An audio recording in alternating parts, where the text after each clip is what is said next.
বৃষ্টির শেষ সময়ে আবারও কিছু জায়গায় দেখা দিচ্ছে বৃষ্টির সম্ভাবনা। মৌসুমের স্বাভাবিক লঘুচাপ দক্ষিণ বঙ্গোপসাগরে অবস্থান করায় এর বর্ধিতাংশ উত্তর বঙ্গোপসাগর পর্যন্ত বিস্তৃত রয়েছে। আবহাওয়া অধিদপ্তর বলছে, দক্ষিণ পূর্ব বঙ্গোপসাগর ও তৎসংলগ্ন এলাকায় আগামী ২১ অক্টোবর একটি লঘুচাপ সৃষ্টি হতে পারে। এছাড়া এটি ঘনীভূত হয়ে নিম্নচাপের সম্ভাবনাও দেখা দিয়েছে। এদিকে সারা দেশের আবহাওয়া শুষ্ক থাকবে, তবে চট্টগ্রাম বিভাগের দু-এক জায়গায় বৃষ্টি হতে পারে। পাশাপাশি সারা দেশের দিন এবং রাতের তাপমাত্রা প্রায় অপরিবর্তিত থাকবে।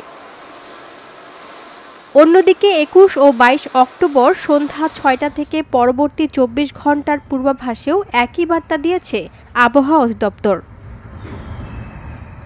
তবে ২৩শে অক্টোবর বৃহস্পতিবার একটু ভিন্নতা আসতে পারে। এদিন খুলনা, বরিশাল ও চট্টগ্রাম বিভাগের কিছু কিছু জায়গায় এবং ঢাকা বিভাগের দু-এক জায়গায় বৃষ্টি অথবা বজ্রসহ বৃষ্টি হতে পারে। এছাড়া দেশের অন্যত্র আংশিক মেঘলা আকাশসহ আবহাওয়া প্রধানত শুষ্ক থাকতে পারে।